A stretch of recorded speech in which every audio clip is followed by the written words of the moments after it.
I think when you get into monogamish, is you're just willingness. It's more of a willingness to go into just the gray area between things. And in my opinion, I've found that that's a nice place to be free to do whatever you want. It's very flexible. So it's like it's a non-traditional, more flexible version of a relationship. And for me, and I think I've seen this with Kelly as well, it adds a lot of freedom to the evolution of where the relationship can go and should go based on our changing needs, wants, desires.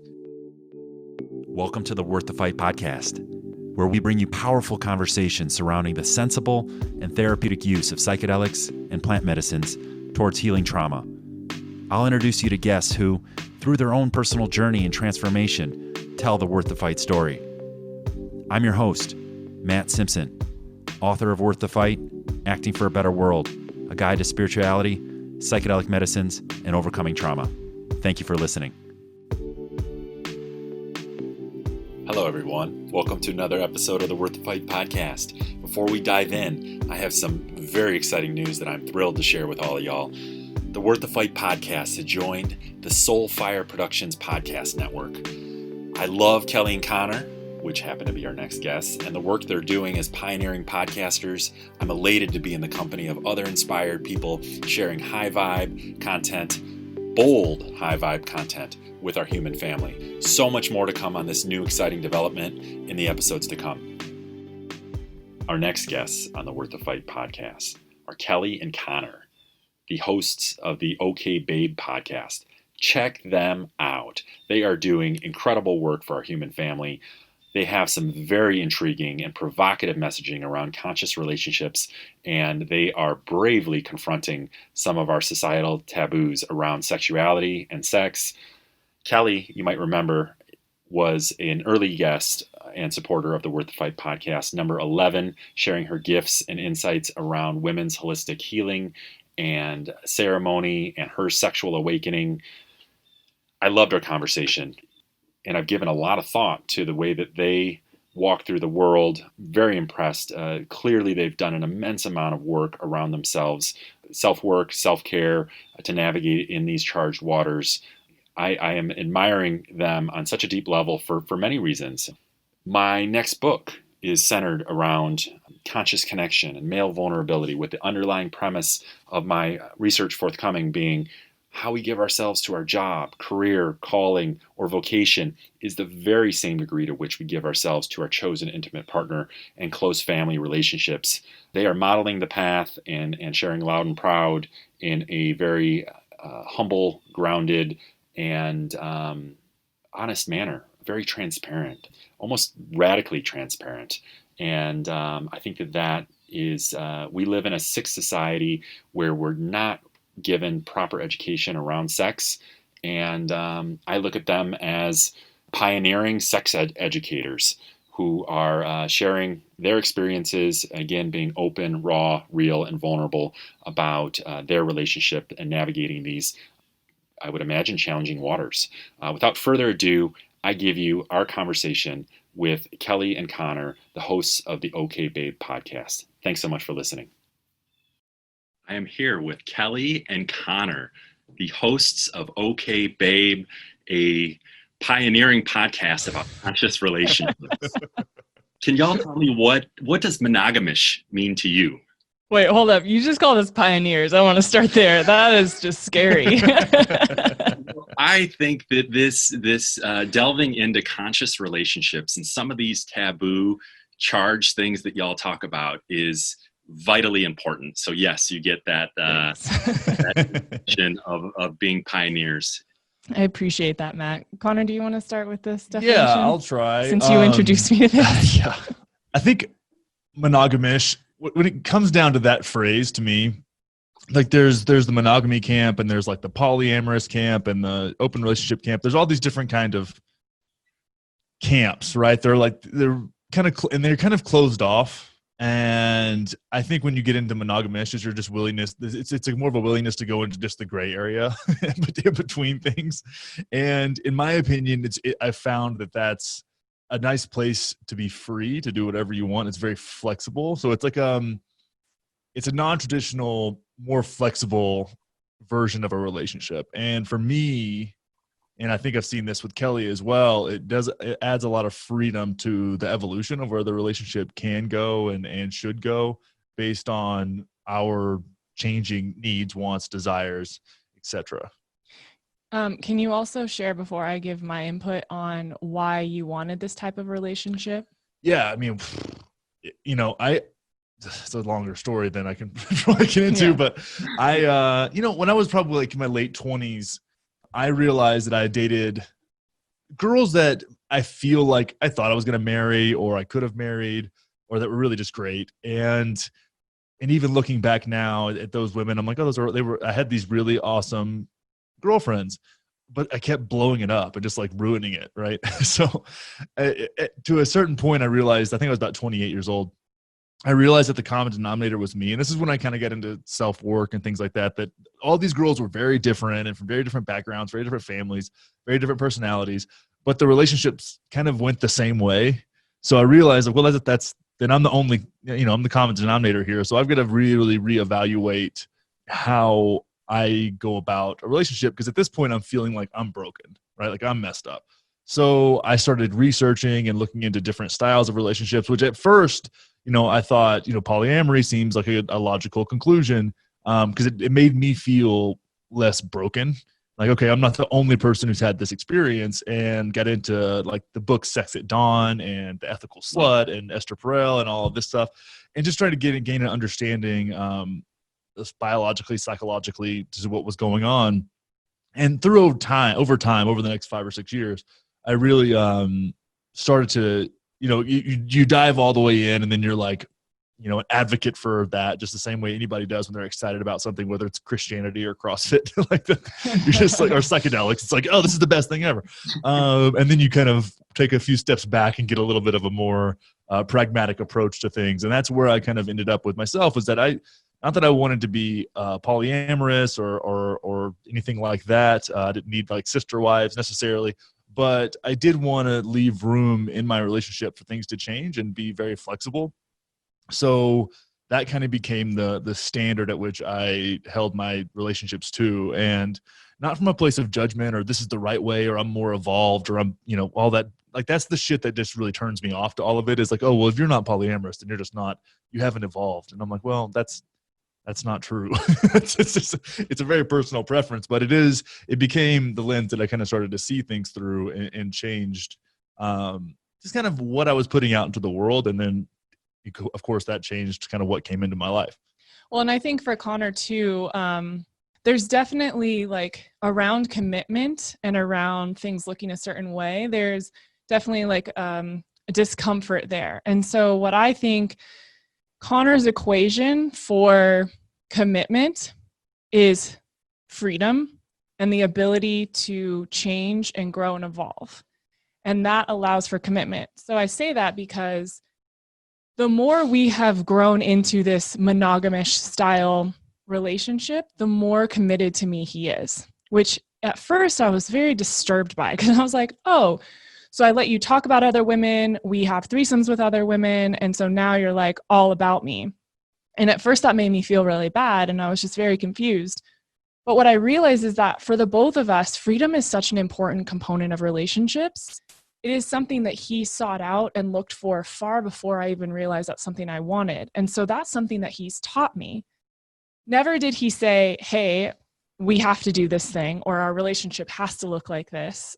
There were never ultimatums. There was never convincing. There was never manipulation. It was the way he presented himself, and very sure of, this is what matters to me because of these experiences. This is how I'm going to show up. And so it really asked me to look within and ask myself, what is it that you want, Kelli? Because my relationships haven't worked out, obviously, in the past. And so I've come to a point where I can rewrite the script. I can burn everything down, which is what I did coming out of my last relationship, and say, this can look different. How do I want to define it? And from someone who has been very controlling, very type A, very much a perfectionist, needs to have answers, needs it to look a certain way in a box with a bow, this was very uncharted territory for me. So over the last year plus of our relationship, there have been countless conversations. I've read the books that he's read. I've listened to the podcasts he's listened to really understand where he's coming from. And we don't agree on everything for sure. But what we've come to understand is that giving each other space and creating freedom in our relationship for it to evolve and defining this the way we want to define it, not how everyone else says. And I even hesitate to say we're in a monogamish relationship. I do, just because it's a good way to help people understand, but we don't like the labels that are presented. For us, it's like, what feels good today? Do you want to do this thing? Okay, great. Do you not want to? Okay, great. And I think in the beginning too, my idea of what this would look like meant that every day he was going to want to bring a different girl over, and it was going to be a whole thing where you're going to have someone else in our relationship. And what I realized is that for both of us, we just need to know the option is on the table. And then we're like, chill. And if it happens once a month, if it happens 3 weekends in a row, it doesn't matter. Just the fact that the option is on the table makes both of us feel like we're not being pushed into a corner and controlled. And for me, understanding that I was also attracted to women allowed me to get curious and explore a part of my sexuality and my needs and my desires that I had never had before until a couple months into meeting him. And I came to him and I said, this is how I feel. These are the things that are coming up. Like, I feel crazy. I don't know what to do. And so that led to a lot more conversations as well. And so we've just created this dynamic where it feels very safe, very respectful. We have very clear boundaries. We grow together. We have very hard conversations. We're willing to really dive into it. And we like to have fun and play and be curious.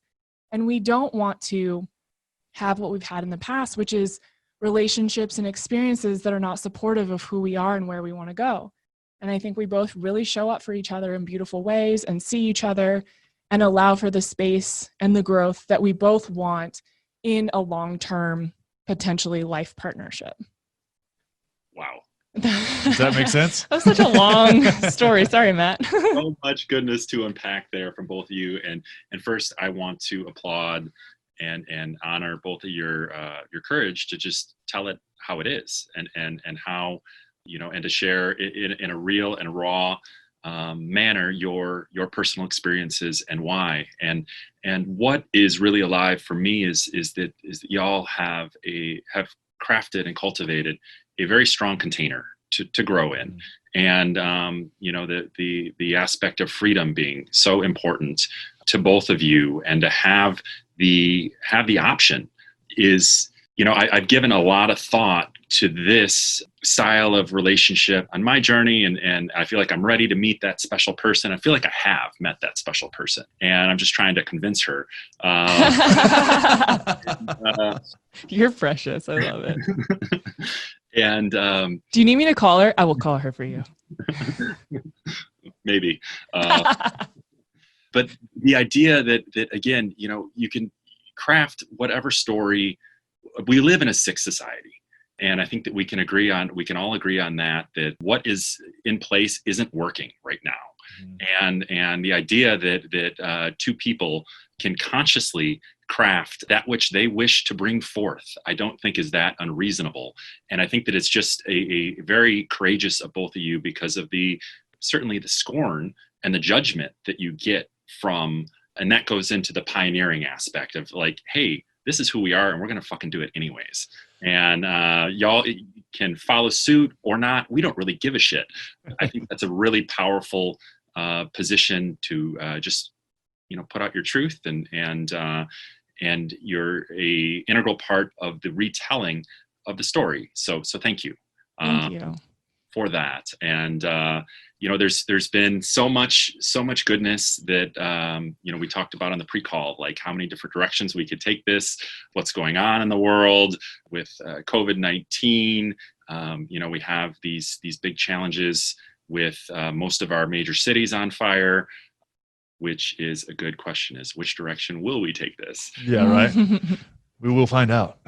We will, yes. No, but I think there is this option that a lot of times we don't see or get exposed to. And it's something, you know, when I think about parenting, and when, luckily for me, I'll be in my mid-30s by the time that happens. So I've had enough time to process this, but whether it's relationships or how you conduct yourself or recognizing your privilege or your political stance, I think it's really important, and this is something that psychedelics helped me with tremendously. I think I can really credit mushrooms for this more than most things, but was to take a step back and go like, okay, well, if I just like started over now, right, which is impossible to not have your life experience be a factor in your decision making, of course, but if I could minimize that as much as possible and just take what I understand and the way I'm seeing things without it being obscured by my lens from my previous experiences, and the hurt and the judgment and things that may be influencing me there, how would my views change, right? And I think that's something that we're with the state of the world today, we're being kind of forced into. And when I look at what's happening with, and I think 99% of what's happening in the world right now at this moment is, as far as protests, are exactly peaceful protests. And I think you have agitators. Like, it's funny when we look at this, right, and we think about the riots that are happening, okay, and the things that are getting burned down and the looting and stuff. But if you look at the sample size of the population, how many people are protesting and how many people are rioting, I would venture to say, and I don't know this data for sure, but I would venture to say that the percentage of people that are rioting and burning stuff down is probably similar to the percentage of cops who are racist and doing things out and abusing their power. So there's bad actors in every group across the board. And I think we don't think about that, right? So, well, this is, we highlighted bad actors and the ones that were oppressing Black people, that were violent, that were using excessive force. And now we're highlighting bad actors that are burning down Nike stores and auto zones and whatever. And who's to say who those people are and who's to say what's going on? But I think it's one of the things that's happened in the media over the past 50 years is this kind of, if it bleeds, it leads narrative. Right? It's not that sexy to put out a peaceful protest and be like, whatever, it's, oh, the cops are being violent. And then that perpetuates more violence. And I think judgment perpetuates judgment, violence perpetuates violence. And that's something that we don't notice or recognize because you don't zoom out of your own personal experience enough to really take in the full picture.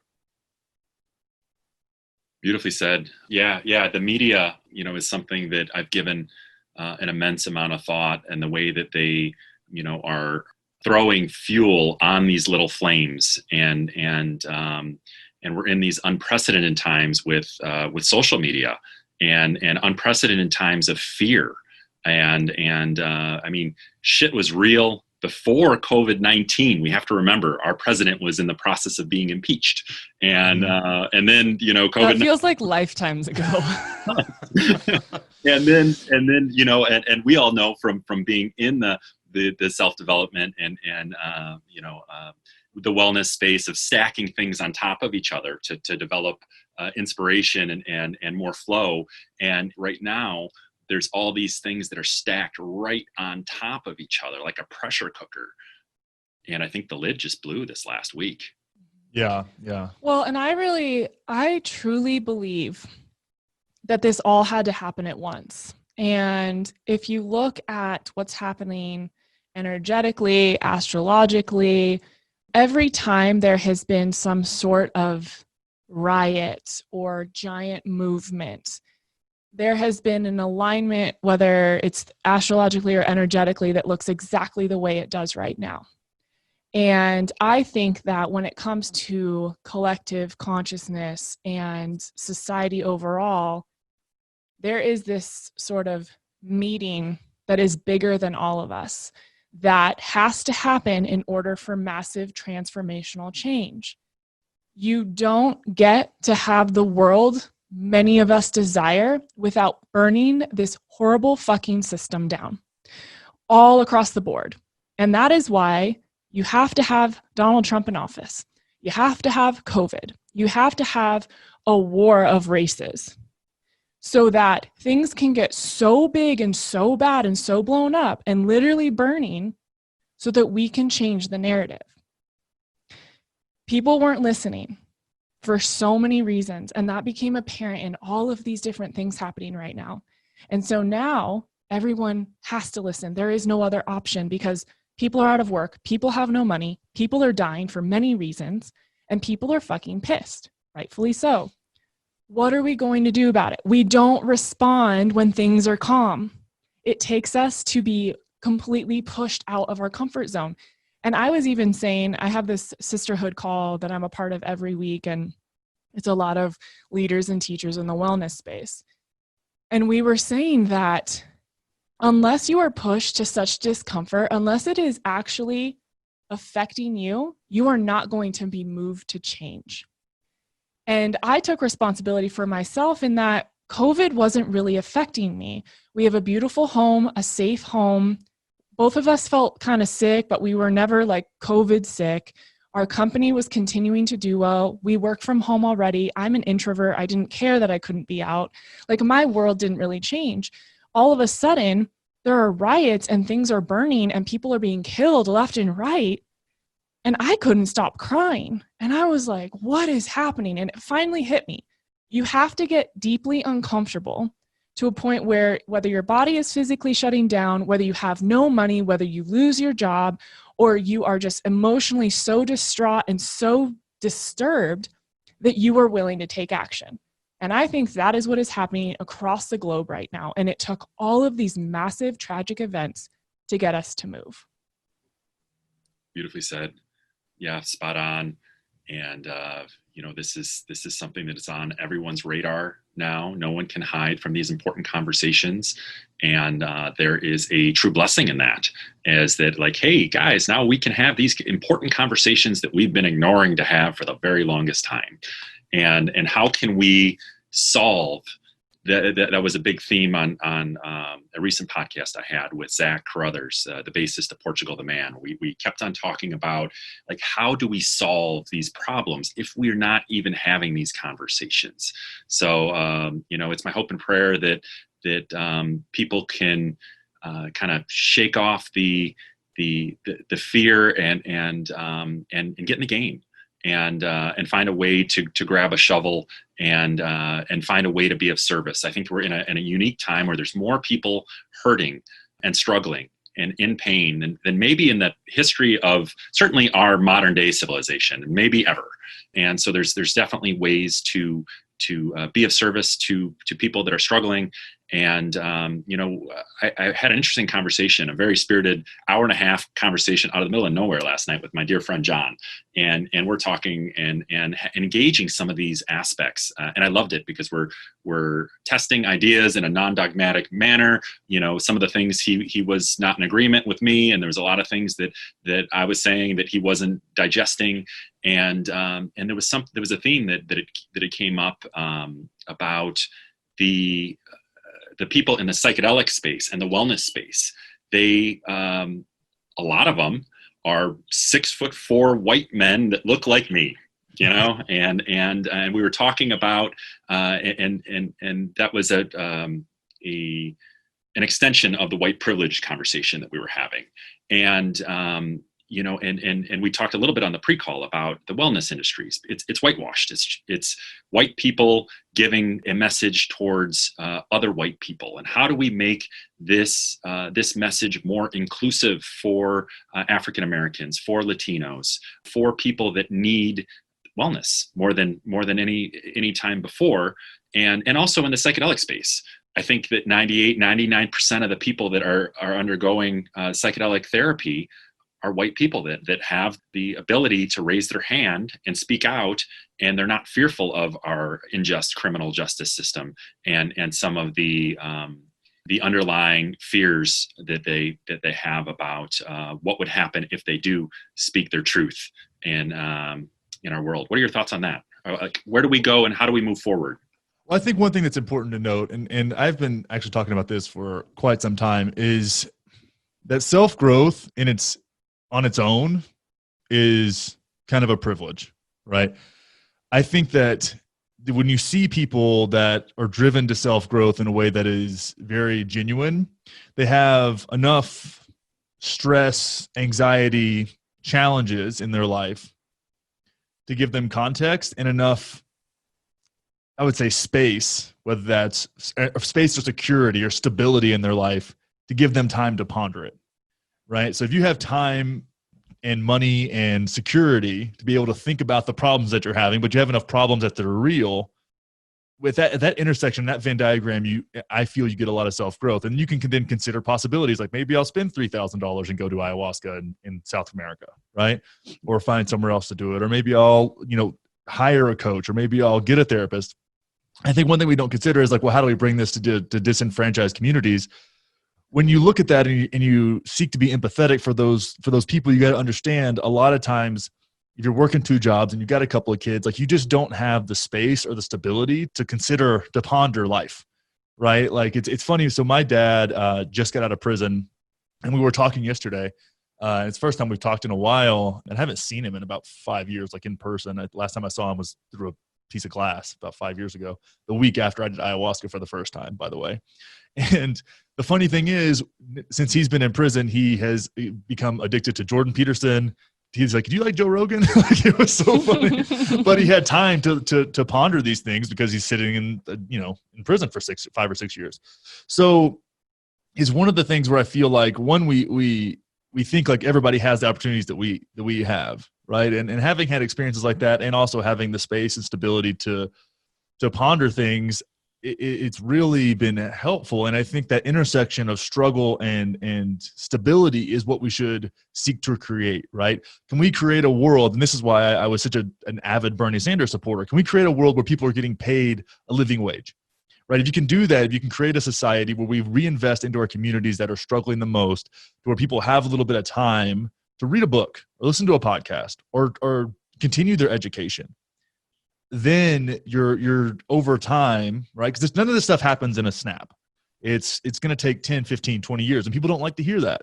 Like this is going to be a slow burn. Reform takes time. You have these big moments like now, right? Just like in the 60s when you had the civil rights explosion. Yeah, these laws get passed, but you still have the restaurant owners that don't want blacks in the restaurant, right? And those people have to age out. and things have to change around them to a point where things are going to shift. It's going to be that way. Like people's ideas don't necessarily shift because the culture shifts. So if we can create an environment where we reinvest and help people get an education, and we don't let the big banks dictate how much college is going to cost, and we make trade schools free, and we have student loan forgiveness with certain stipulations, right? That provides a level of stability for societies that are so unfamiliar with stability that there's not really enough time, space, energy to invest into personal growth. It's not even an option, really, right? If you're juggling a couple of part-time jobs, making minimum wage, relying on tips, and you've got a couple kids, and maybe somebody died or got locked up or left, right, which is all too common. What do you get? Are you going to pick up Eckhart Tolle in your free time? Like, no. Like, what energy do you have to invest into yourself? I mean, you're lucky if you can even invest energy into your own kids. So I think it's when you talk about systemic problems, the solution is systemic as well. It's like, well, where in the system is this breaking down? And you see so often with people particularly on the right side of politics, are going to cherry pick data to fit that narrative. Like, well, this is the problem, and it starts here, but they don't go far enough back or deep enough into the system. It's like, well, if we reinvested, if we had a better investment system into inner city education, right, then those kids have something that's stable if their household is not. And if we can provide some stability in what is otherwise chaos, then we have a balance. And those people end up very well equipped and very motivated and driven to change their lives because they have an out. There's a light at the end of the tunnel. But if you don't know what that light is, or if it doesn't even seem like it's there, well, then you seek to find community. And where do you find community in inner cities? Gangs. I would do the same thing. And if you can't empathize with that, then I feel you're just disconnected. Babe, that was really great. For me, my experience, and I was telling someone this yesterday, Matt, because I hadn't really thought of it this way. So I was raised to love all people. And I realize now that this phrase is incorrect, but this is how I felt for so long. Like, I didn't see color. I didn't see a Black person and have a thought. I didn't see an Asian person and have a thought. That's just not how my family raised me. And so I was just very inclusive, very warm and welcoming. And I didn't grow up with a lot of Black people, but some of my closest friends and kids I went to school with were Black. So that was my experience. And then I went to USC, which is in South Central Los Angeles. And the Black people at my school were the most revered people in the country. Like, I was having dinner every night sitting next to Reggie Bush and Mike Garrett, and I thought they were it, and that's how I saw them treated. And so that was that experience. And then I worked in sports. 90% of the people I was around were people of color. They were the highest paid, wealthiest people in the country. They were on SportsCenter every night. They were being begged for autographs. White men everywhere were wearing their jerseys. And so that was what I knew. Almost every single person who followed me on social media when I was on TV was a person of color. That was our audience. And so when I left that world and came into wellness, that was not on my mind. And as I've been reflecting over the last week of what my environment and experience looks like now, I was like, holy shit, it's a lot of white people. And I said to my girlfriends on our call Tuesday, I could name 3 white people that I know in wellness right now. And that is embarrassing. I'm sorry, Black people. Thank you, Conner. That I know in wellness right now. And that's embarrassing because I know that there is a way to include the Black community in this conversation and to also pay more attention, because I know that there are Black leaders out there in wellness. I have not sought them out. I have not involved them in conversation. I have not invited them to my events. I have not put them on my podcast. And why? Not out of spite, not out of, I don't want to include you. I have not gone out of my way to have those conversations and to be that inclusive. It has not even been on my mind. And so what I think as leaders and as teachers and as coaches in wellness, it is our job and our obligation now to be more inclusive and to do our research and to understand that you're not going to reach the Black community or people of color when all you have is white people talking all the time in a white language. My girlfriend Laura Holloway lives in Chicago, and she's one of the foremost leaders with the Black community. And what she was explaining to us is that this language that we speak is not what the Black community speaks. It doesn't resonate with them. What are we doing? We create divide with the words that we use, and it's not poorly intentioned. We're trying to do good in the world. We're trying to wake people up. We're trying to create space for people to feel safe, to step into personal development, to ask for more. They don't talk like that. The Black community is not speaking in that way. So why would they ever be attracted to come to us? It is our job to now go out of our way, to reach out, to do the research, to figure out how to connect. It's not their job. The Black community needs to be invited in. We have not invited them in. We have not given them a seat at our table. So now we all want a seat at their table. We have to start. We have to be the ones to have the conversations, the hard conversations, be willing to admit that we haven't done this right, that we haven't taken responsibility for so long, and that there is a better way.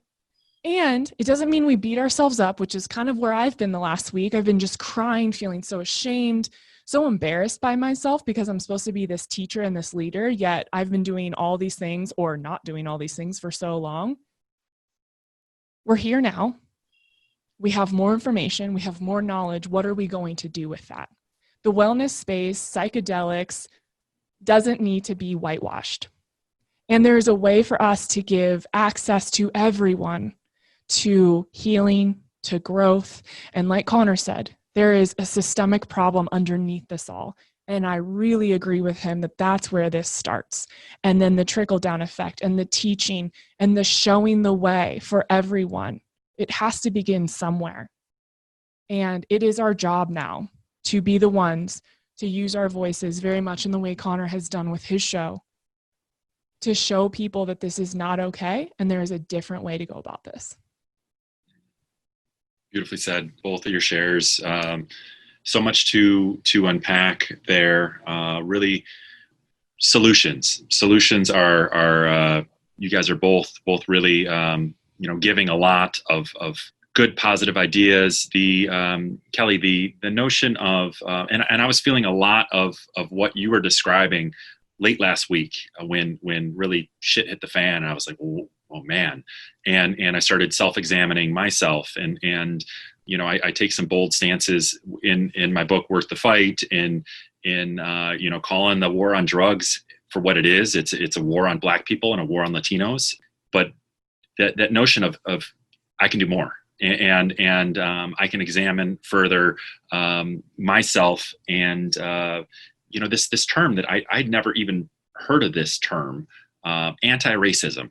The whole notion that to not be a racist is not the opposite of being a racist. And I think that I've been reading Ibram Kendi's book, How to Be an Anti-Racist, and I was like, this might be a good place to start. And it's like anti-racism for dummies. Totally. Thank God for him. I also, by the way, he's on Brene Brown's podcast today. I'm listening to that right now. So just for anyone who wants to hear him as well. Thank you for sharing that. Yeah, it's profound. There's so much in almost a strategic way, and you said it's anti-racism for dummies. Like, there's so much positive repetition throughout each chapter, and almost like he's walking us along and holding our hands for this very vital conversation that what do they say, that the best time to start would have been 20 years ago, but today's okay. Today's the second best time. And so there's all these incredible programs that we can engage, and it's been very enlightening to me to think about, and fodder for my unconscious to think of creative ways to leverage my voice and platform. And that's what I'm hearing from you as well. So it's my hope and prayer that all of us, with this kind of what's going on in the world, can channel this energy and what we're feeling, and channel it in the direction of service, in the direction of inclusion, in the direction of, giving a voice to people that are marginalized, in hopes of starting to bridge and create this equitable society that Ibram Kendi references many times in his book. Yeah, I agree. And I love that you said he's holding our hands along in this process, because something that I've noticed and talked to a few friends about is, if we are going to do this work and if we're going to make change, there needs to be sort of a welcoming into the conversation and not a constant criticism. Look, we've all fucked up, and a lot of us are owning up to that and taking responsibility.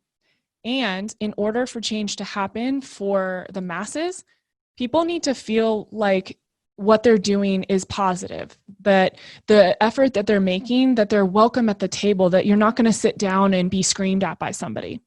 And so we're all going to mess up. We're all going to say something wrong, especially for those of us who don't feel marginalized, who don't feel like the Black community does, where you have been suppressed and your voice hasn't been heard. That's not something that most of us have experienced. And so when we sit down, if you have someone that is holding your hand, that is breaking it down for you, that is making it a safe space for you to have these conversations, I think that's where the real change can happen. And this book is one of those places. I also saw a brand new series that I can't think of his name right now. I apologize. He's in the NFL, but he started a video series called Difficult Conversations with a Black Man. And he's addressing all of these questions. And he says, this is a safe space. Any question you have, drop it in the comments, DM me, email me, I will address it. And I thought, what a beautiful way to have conversation, rather than in volatility and blame and how dare you not know. To your point, you're here now. So let's do this work together. So much goodness, so many amazing resources. And it's a sacred time for us all, our human family. And it'll be, it's a wild ride with what's going on right now. We got to buckle up and see what happens. Absolutely, man. And I think, when we think about places to start as well, I think it's interesting to look at it. Prison reform, absolutely necessary, right? That thing is that whole system is a joke. And how we rehabilitate people coming out of prison. And I think, you and I are both very passionate about the psychedelic studies and where those are going. I think that's a great option coming out of any kind of prison system, creating a solution to that problem. And I also feel like the education system needs a lot of work. And I think, speaking of whitewashing things, like the history that we get taught all the way through college to a large extent, unless you have some rebellious college professor who, if you're lucky enough to draw one of those cards, it's just inaccurate, right? I think we need to look at what the history of not only racism, but the history of power distribution in this country and the atrocities it's caused. And we should be very cautious with power and where power lies, and be very on top of, as Americans, be very on top of where the power structure is, and honestly, where the distractions come from. A lot of times something will happen and there's a very convenient distraction just loaded up and ready to go. And if you're not really keen to that, you can get lost in it.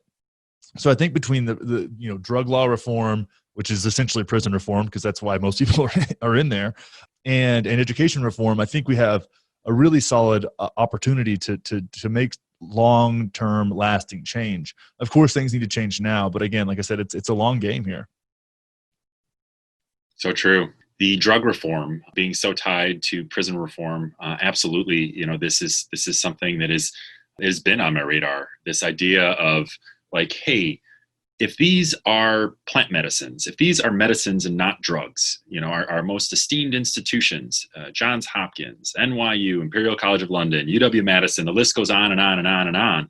If they are claiming that these are medicines that can heal trauma in our soldiers, in victims of sexual trauma, childhood trauma, and if indeed these are medicines, then who's in our jails? And because so many of the people that are in our prisons are Blacks and Latinos that are in for nonviolent crimes. And I don't know what that number is. I've been trying to find that number. It really begs the question of who's in our jails? If these are medicines, then we have people that are struggling with emotional and behavioral challenges and mental illness as opposed to criminals. And I think that is one of the big uncomfortable conversations that we're going to have, that is pressing as we move forward, MDMA-assisted psychotherapies in phase 3 clinical trials with our federal government. It appears as though it's a cure for PTSD, a phase 2 clinical trials stand up. And, I'm equally as excited because this could be the beginning of overhauling our broken mental health. And we can start paving the way to push forward these conversations around psychedelic medicines, plant medicines, around trauma and what trauma is. This podcast episode is brought to you by the Worth the Fight book. You can pick up your copy on Amazon, Kindle, or you can find the Worth the Fight audiobook read by me on audible.com. I'm donating all of the book profits to veteran charitable organizations that are doing vitally important work, facilitating psychedelic healing in our U.S. war veterans amid a mental health crisis and suicide epidemic. Our struggling but resilient warriors are healing their hearts and minds with these powerful misunderstood medicines, and they are opening up about the harsh realities of war, sharing a bold message of peace and what might be possible. I wrote this book and started this podcast with earnest intention to share our love-based mission of hope and healing, to create awareness around a national tragedy that hits us all square in the heart. If you are digging these episodes, you'd love the book. Thank you so much for your support. I was talking about this last night with my friend John about Nadine Burke. She's the attorney or Surgeon General of California. She's got a TED Talk with 3 or 4 million views, and she was introducing revolutionary ideas around trauma back in 2015 when she brought up this idea of ACEs, adverse childhood experiences. The more ACEs that children have, the more likely they're going to be incarcerated, the more likely they're going to be addicted to drugs, the more likely they're going to, that the numbers are, there's a direct correlation to ACEs and all of the things that we're trying to eliminate in our society. So it's like, hey, if we get a handle of trauma, then we're going to get a handle of a lot of this, a lot of the struggles that we're having as a people. Yeah, absolutely. I think that goes pretty deep. And I would even go as far as to say, I mean, obviously marijuana misdemeanors, I mean, decriminalizing marijuana is step one nationally. But it's, I think that you got to also understand when you look at the political landscape that these things, whether it's drug laws, gun laws, abortion, these triggering topics are essentially used against us as kind of a marketing ploy from the left or the right. It's an interesting thing to dive into, and we don't need to go down the rabbit hole too far, but it's so nice to see that there are people in positions of power who are pushing an agenda that is genuinely for the good of people, right? And I would even go as far as to say, and I have a kind of an intimate relationship with drug crimes and having my dad being in prison for nonviolent drug crimes is what I got to see how it happened, right? I got to see a guy without a dad, with a really challenging upbringing, without a community, get involved with people, get involved with drugs, not be able to kick it, doing that whole, it's very almost like a cliche at this point how this all happens, but it doesn't just start with, I want to do drugs now, right? That's never how it actually goes. And what we need to look at here is, again, those experiences and knowing who's at high risk, right? Where are those communities at? And then how can we infuse programs into those experiences or into those communities that can provide, again, stability? Because I think so much of it is a question of stability, right? What can we do? We can do so many things. We can give corporations $500 billion, right, when they need it most to bail them out. But we can't invest in our own communities that have those really traumatic issues that then lead into crime, vandalism, whatever it is. It's so interesting. We have to also address the power structures. Like, it's so often, and I just read this book called Winners Take All. Very great read. But it talks about how it's very easy for thought leaders in the world to look at the victimized and be like, we're going to bring everybody up. That's always the goal, right? Let's look at the victims and let's make them, the people that are disenfranchised, the people that are on the fringes of community, and we're going to try and bring them up. It's very unpopular for the philanthropists, the billionaires, whoever, to address their role in creating a power dynamic in the country that allows for things like that to happen, right? They want to try and fix it with more money, but at the end of the day, it's going to take more than that. And it's going to take us addressing, okay, where is this starting? Why is this system in place? Even if it wasn't necessarily intentional, like, how did it become this way? And if we also look at history, 200 years isn't that long, right? Like, that's how far, it's been 200 years and change since slavery was a thing, like totally chill. So you got to think, like, there's lingering things, and people don't also understand, if you look at epigenetics and inherited family trauma, right? Like, that's a real thing. That's studied, that's proven, that's part of it. So by continuing and allowing these traumatic events to perpetuate, you're infecting more than just that person's life. You're affecting their children and their children and their children, because it becomes a way bigger picture when you start looking at how ancestral trauma is passed down. And I love that you brought that up, Conner. That's been something I've been talking about a lot lately, is we're so ready to deal with our generational trauma for ourselves. And, the abuse stops with me, and the body image issues stops with me, or, alcoholism, whatever it is in your family. When you go into personal development, when you go into psychedelics, you're like, I'm going to stop this for me.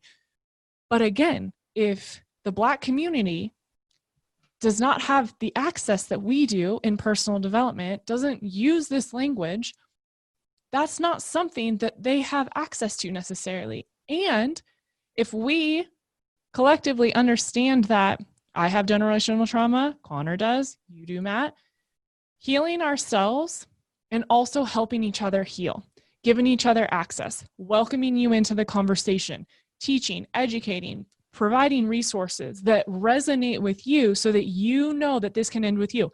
This is why there are fucking riots. They want to end this generational trauma.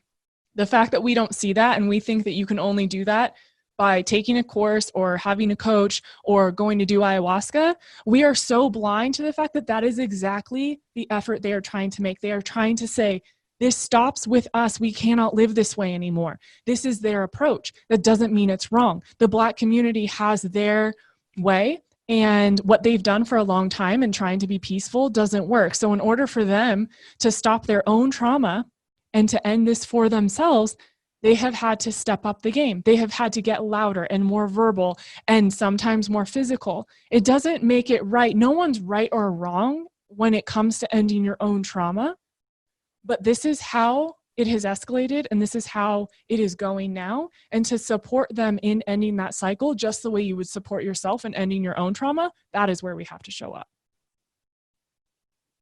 Beautifully said.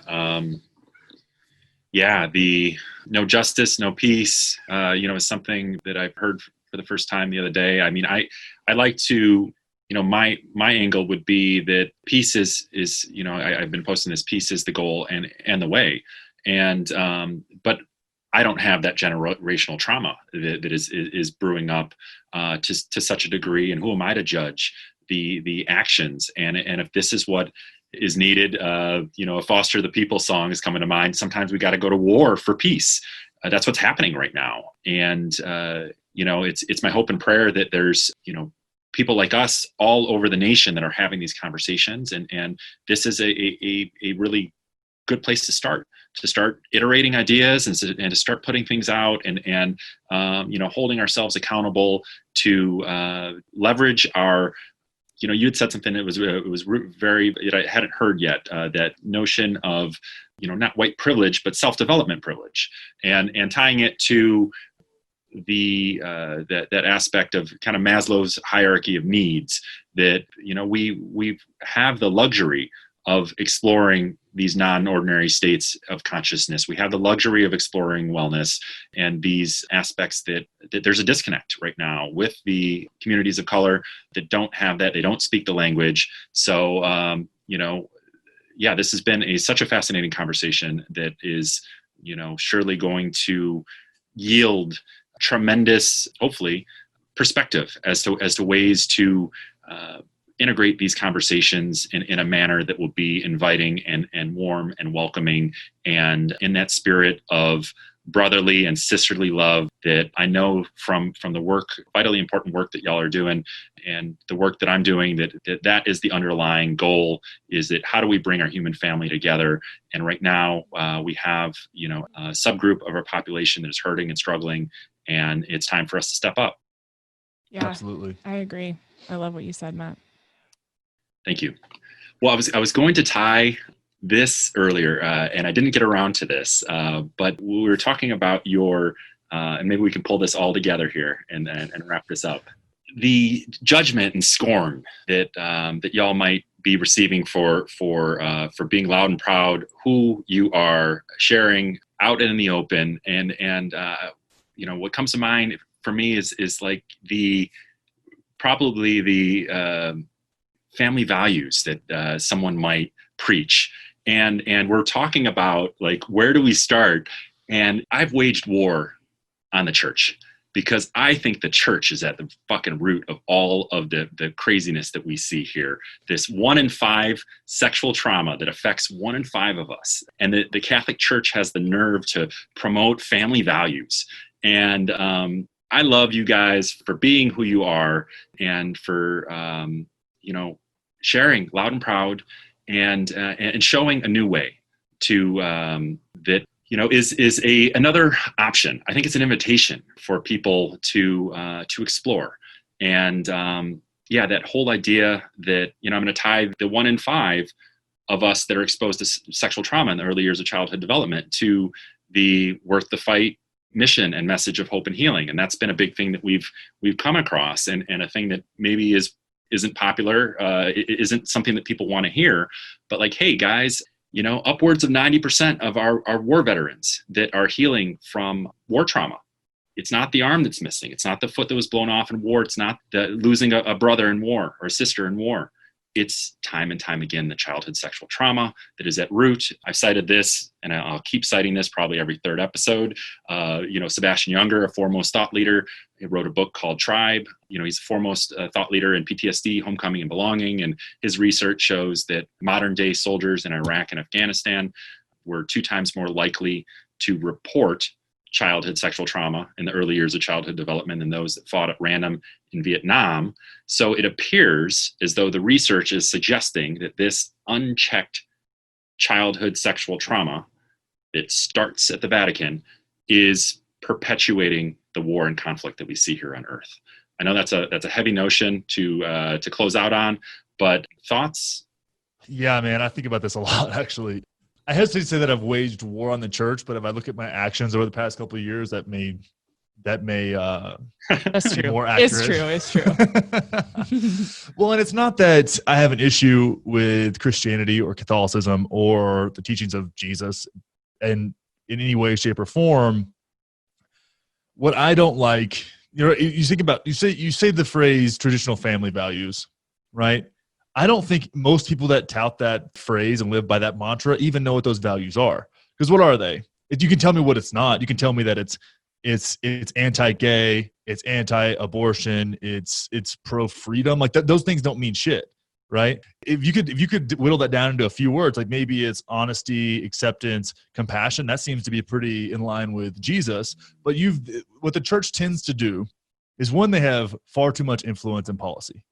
And people believe that this is like a Christian country and that all of that nonsense, which is a joke. This is a country founded on religious freedom and freedom of beliefs and opportunity, which have all been really suppressed for some reason in the past 50 years. But I think what we see in that is that they are, instead of showing and advocating for the values, they're leveraging shame, fear, and judgment to shoehorn people into their belief systems and only putting out things that are in their best interest, which it creates further divides, right? Empathy is not part of their traditional family values based on their actions. And this is what I do. Christians come at me pretty often. I think Christians come at me more often than anybody else, and Mormons for some reason, but Mormons are pretty aggressive. But it's not that I have a problem with Christians. Like, my mom's a Christian. I think she does a great job of being a Christian. I think nor do I. And I never. I'm all about the attacking a paradigm of belief, not the people. People are beautiful, and everybody's on their journey, and I respect that. But the institution that wants to stand behind family values and also create all of the trauma, cover up child rape, and hide behind this fake, sick cloak of holiness is a fucking joke to me. And I think it's time that we speak our truth. And for people that are the parishioners on the sideline, I think that we've long reached a time where them staying silent makes them just as complicit as the pedophile priests. Yeah, I think that, and they would say that they use that same line of thinking towards people outside, right, outside of their belief systems. And it's weird, man. The church, again, it's not against people, it's against the structure. It's against the idea that these people, and even think about, I get really frustrated with people like Joel Osteen, who are just stacking piles of cash and filling up buying an old stadium and just sell it. Like their sermons are as much of an infomercial as anything else. And those are the leaders in that community. I don't see leadership at scale in those communities. And the funny thing is, the types of leaders in those communities that are doing a great job are actually following the teachings of Jesus, and they're just not super loud about it. Like, they're doing it with their communities, working intimately with their communities, and they're leading by example. And you don't hear about that as often because they're not the ones leveraging people's fear and shame and judgment and really self-hatred in a lot of ways and perpetuating that. Like, I was at church with a mom the last time I went to church with a mom, and I listened to this guy give this sermon there's something about this guy that's just dark anyways. Their preacher, she doesn't believe me, but I feel it on him. I'm like, this guy has got some, I don't want to know what's in this guy's search history on his computer. It's just, it's a weird feeling, but he was saying how we don't, as human beings, don't deserve the love of God or whatever their belief system is. So we don't deserve it, right? And we are lucky to even have the opportunity to have it in accepting Jesus Christ as our Lord and Savior. And I'm like, I fundamentally disagree with that statement with every inch of my being, to the point where I almost stood up and said something in a church full of a few hundred people. Oh my God, I would die to watch that. I have a lot of disdain for this man, but and he knows it too. He can feel it on me too. It's just we had this weird, I don't go with her anymore. After that, I was like, I can't be a part of this. But I also listened to another sermon the time before when I was there, and I used to go to just appease my mom. And it was a really good sermon for about 40 minutes, right? Like, the whole thing was fine, whatever, until they get to the end where they tack on their beliefs. It's like, and none of this even matters if you don't accept Jesus Christ as your Lord and Savior. Like, without that, you're just fucked.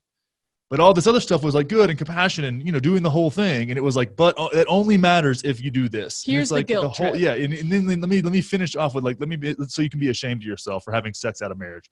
It's like, dude, you're taking this thing totally out of context. And I look at the actions of the leaders of the church and the leaders of a belief system and use those as an indicator for what that belief system is actually about, because they're amassing large followings. People are really listening to them. And then I'll have certain Christian friends that are like, well, that doesn't represent us. And I'm like, listen, dude, you got to take responsibility for these people. I don't care. Like then how about this? You get loud against that person. Because right now you're complicit. You're complicit in projecting shame, fear, judgment on people that don't deserve it, and they're having to live in that. And you're sitting here being like, well, my beliefs are slightly different than theirs, so I'm not going to do anything about it. It's like, well, you're fucking full of shit. So do something about it or shut the fuck up. Get out of my comments. It's exactly like the race conversation. It's the same thing. We're all just complicit unless you're speaking up. And Matt, I just want to go back to the original part of your question, just about the family values and us getting criticism for our relationship and the way we speak about it.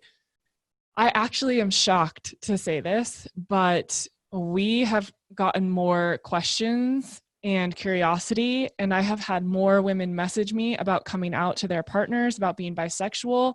We joke all the time about how many threesomes we are now responsible for, because honestly, people just need permission to feel the way they want to feel. Conner was my permission to feel the way I wanted to feel. He literally said those words to me one day.